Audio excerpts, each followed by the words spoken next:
12 वर्ष हो गए थे तब संत गरीबदास जी महाराज जी का जन्म हुआ था। श्री शिवलाल जी के पास 2500 बीघा, बड़ा बीघा जो वर्तमान के बीघा से 2.75 बड़ा होता था, जमीन थी, जिसके वर्तमान में 1400 एकड़ जमीन बनती है। उस सारी जमीन के वारिस श्री बलराम जी हुए तथा उसके पश्चात उनके इकलौते पुत्र संत गरीबदास जी उस सारी जमीन के वारिस हुए। उस समय पशु अधिक पाले जाते थे, लगभग 150 गौवें थी। बलराम जी रखते थे। उनके चराने के लिए अपने पुत्र गरीबदास जी के साथ अन्य कई चरवा, पाली, गवाले किराए पर ले रखे थे। वे भी गौओं को खेतों में चराने के लिए ले जाया करते थे। जिस समय संत गरीबदास जी 10 वर्ष की आयु के हुए, वे गायों को चराने के लिए नला नामक खेत में गए हुए थे। फाल्गुन मास को सुदी द्वादशी के दिन लगभग 10 बजे परम अक्षर ब्रह्म एक जिंदा महात्मा के वेश में मिले। कंवारी गाय का दूध पिया। जिंदा वेशधारी परमात्मा से ग्वालों ने दूध पीने का आग्रह किया तो परमेश्वर ने कहा कि मैं कंवारी गाय का दूध पीऊंगा। गरीबदास बालक ने एक बछिया जिसकी आयु 1.5 वर्ष की थी, जिंदा बाबा के पास लाकर खड़ी कर दी। परमात्मा ने बछिया की कमर पर आशीर्वाद भरा हाथ रख दिया। बछिया के स्तन लंबे लंबे हो गए। एक मिट्टी के 5 किलोग्राम की क्षमता के पात्र को बछिया के स्तनों के नीचे रखा। स्तनों से अपने आप दूध निकलने लगा। मिट्टी का पात्र भर जाने पर दूध निकलना बंद हो गया। पहले जिंदा बाबा ने पिया, शेष दूध को अन्य गवालों को पीने के लिए कहा तो जो बड़ी आयु के गवाले संख्या में 10-12 थे, कहने लगे कि बाबा जी, कंवारी गाय का दूध तो पाप का दूध होता है, हम नहीं पिएंगे। दूसरे, आप न जाने किस जाति के हो, आपका झूठा दूध हम नहीं पिएंगे। तीसरे, यह दूध आपने जादू जंत्र करके निकाला है, हम पर जादू जंत्र का कुप्रभाव पड़ेगा। भाई और बहनों, परमात्मा कहते हैं सकल पदार्थ है जगमाही और भाग बिना नर पावत नाही।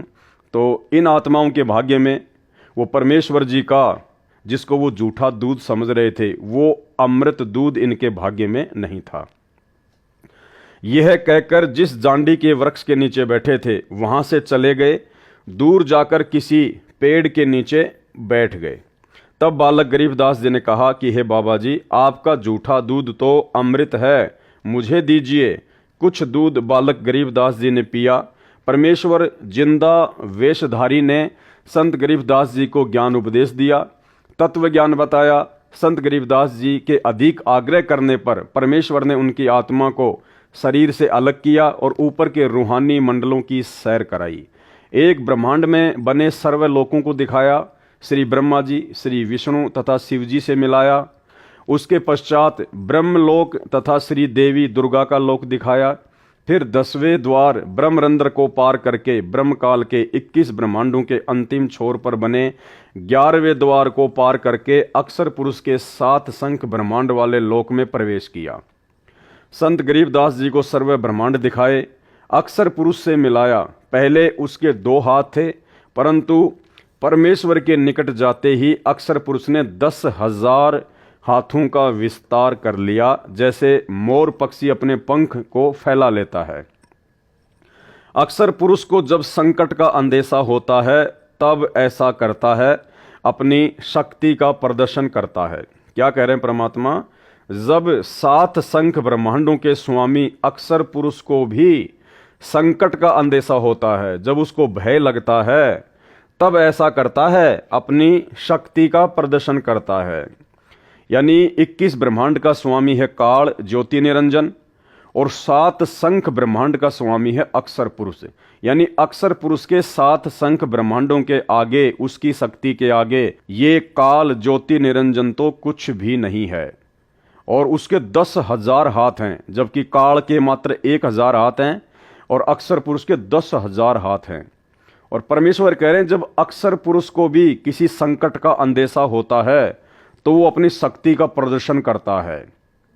तो भाई और बहनों, इससे एक बात साफ होती है जो परमेश्वर बताते हैं कि कबीर परमेश्वर सतगुरु रामपाल जी के अलावा इस सृष्टि में कोई भी व्यक्ति, कोई भी प्राणी निर्भय नहीं है। सबको भय व्याप्त है, क्योंकि सब जीव हैं, सब आत्मा हैं। तप करके भक्ति करके सब ने बड़े बड़े जो है वो पद प्राप्त अवश्य कर रखे हैं, लेकिन है सब के सब जीव श्रेणी में। केवल एक ही शक्ति है पूरी सृष्टि में जो निर्विकार है, निर्भय है। निर्विकार निर्भय तू ही और सकल भय मान, और सब पर तेरी साहिबी तुझ पर साहिब नाय।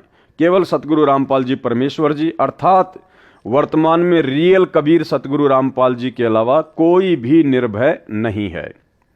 अक्सर पुरुष को जब संकट का अंदेशा होता है तब ऐसा करता है, अपनी शक्ति का प्रदर्शन करता है, क्योंकि अक्सर पुरुष अधिक से अधिक 10,000 हाथ ही दिखा सकता है। इसके 10,000 हाथ हैं, क्षर पुरुष यानी काल के 1,000 हाथ हैं, जो गीता अध्याय 10 व 11 में अपना 1,000 हाथों वाला विराट रूप दिखाया। गीता अध्याय 11 श्लोक 46 में अर्जुन ने कहा कि हे सहस्त्र बाहु, अर्थात 1,000 भुजाओं वाले, अपने चतुर्भुज रूप में आइए। संत गरीबदास जी को अक्सर पुरुष के 7 संग ब्रह्मांडों के भेद बता व आंखों दिखाकर परमेश्वर जिंदा बाबा 12वें द्वार के सामने ले गया, जो अक्सर पुरुष के लोक की सीमा पर बना है, जहां से भंवर गुफा में प्रवेश किया जाता है। जिंदा वेशधारी परमेश्वर कबीर जी ने संत गरीबदास जी को बताया कि जो 10वां द्वार ब्रह्मरंध्र है वह मैंने सतनाम के जाप से खोला था। जो 11वां द्वार है वह मैंने तत् तथा सत जो सांकेतिक मंत्र है उससे खोला था। अन्य किसी भी मंत्र से उन द्वारों पर लगे ताले नहीं खुलते। अब यह 12वां द्वार है, यह मैं सत शब्द अर्थात सार नाम से खोलूंगा। इसके अतिरिक्त किसी नाम के जाप से यह नहीं खुल सकता। तब परमात्मा ने मन ही मन में सार नाम का जाप किया।